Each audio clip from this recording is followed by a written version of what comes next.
So, good morning, sir. Nabasa naman imo ang naa sa among study, sir ba? So, nalang ko 5 questions sa imo, ha?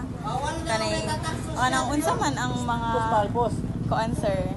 Kanay, akong question sa imo, sir. First question is, unsa man ang mga problems nga imuhang na-experience sa o kanang impact bitaw sa imuha, sir, due sa restriction nga dili na mo pwede makasulod sa campus? Ang feedback na mo sa mga kanang Marila, mga gapugong sa mga dili nga sulod dito.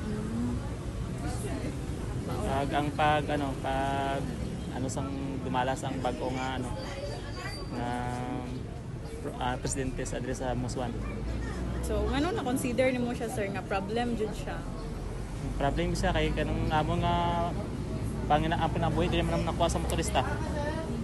Sa eskwelahan sa amo anak. So, kato siya nga problem, sir, dako kayo nga impact. Dako yung impact. So, kanang unsa na lang lugar, sir, yung other ways para kanang murag ma-solve na siya nga problem bisan lisod siya ing ana. Nagkamot na kami nga bala sa ginagma lang makasayro mi kay yung halos na tunga mo ang nawala sa sa una ang ika na mo 1,000 ka ping karon maglisod kami sa 500.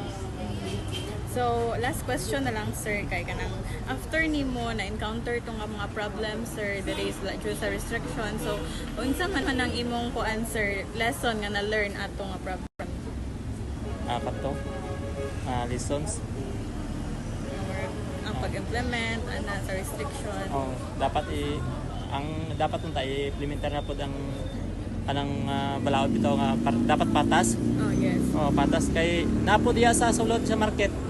Kanang napasagdan ng nila nga nagkamasayro diya kami diri sa gawas nang murag di kami kasulod diya ba kung hindi lang sa Proc 13 o 14 dili kami kasulod dapat unta patas ang nilang pagdumala di sa simyo mo na patas ang unta. Thank you, sir. God bless.